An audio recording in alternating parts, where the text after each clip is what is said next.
It's Monday, February 24th, 2014. This past weekend, we visited the Natural History Museum of Utah again with my father and with my wife and son. They have a nice chocolate exhibit going there. Before that, we visited a Mormon meeting that was very boring.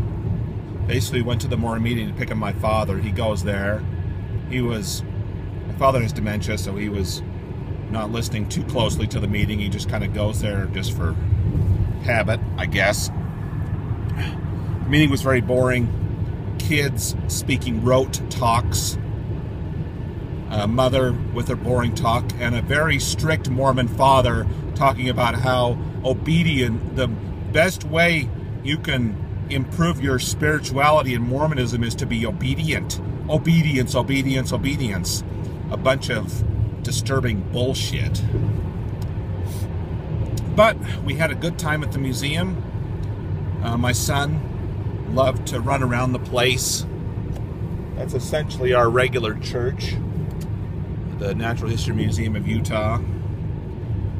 It's a much better church than the Mormon church or even the Unitarian church. Much more interesting than listening to some boring talk. Boring, boring, boring. Even at the Unitarians, it's very boring. Boring, boring, boring. Anyway. Also regarding Viktor Yanukovych in Ukraine, I guess he's fled.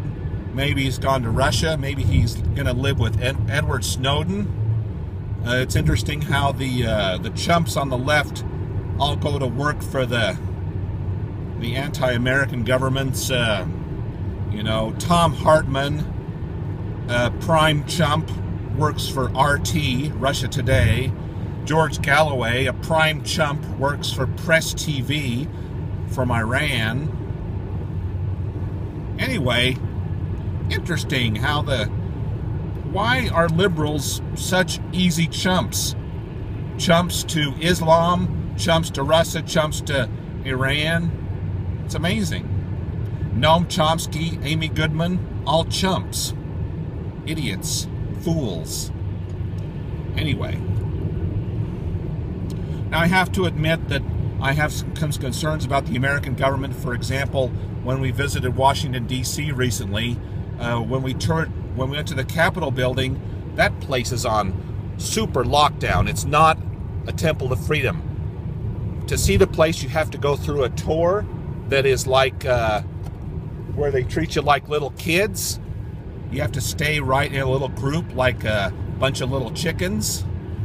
And then before you go through the tour, you have to see this film about how, oh yes, the Capitol is a temple of freedom. Yeah, well, if it was a temple of freedom, you wouldn't have to go through a tour where they treat you like a 5-year-old just to see the place.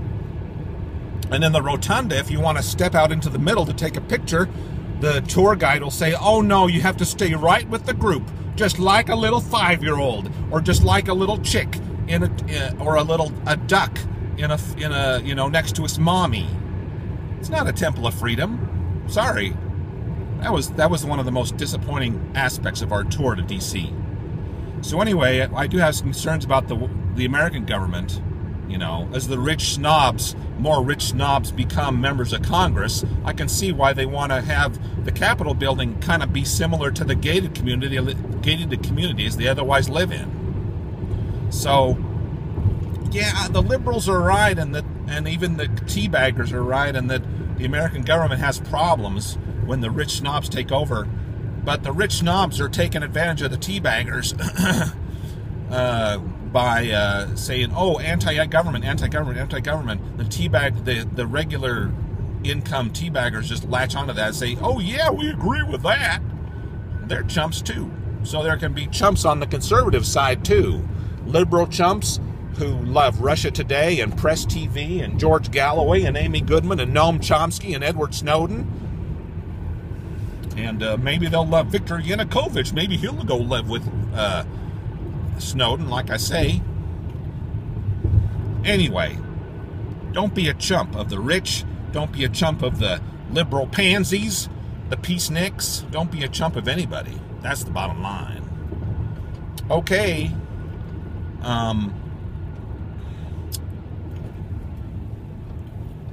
Lastly,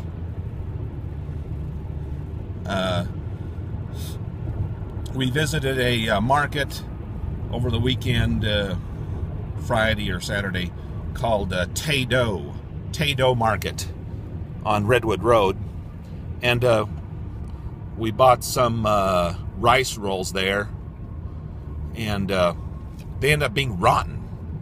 And so we went there to get a refund, and then the people there were really mean. First they wanted to give us another pack of this rotten stuff. I said, no, the first one was rotten. We don't want a replacement, which is also rotten. And then I argued with the guy, and I said, well, okay, either you give us a refund or nothing. So then the guy, this young kid, said, first he said, oh, food we sell is perishable.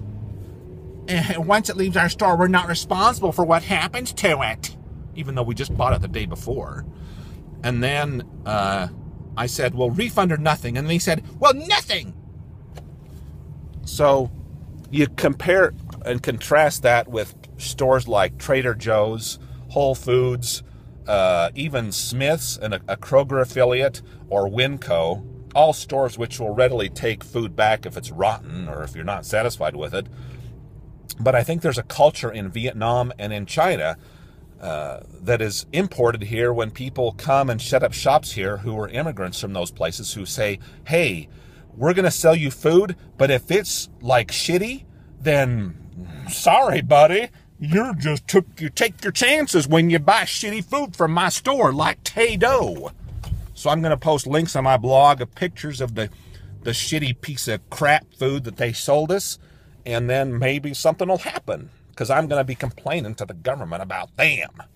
Okay, I'm an expert at complaining to the government about people who sell crappy things. So anyway, that's my message for this morning. Have fun.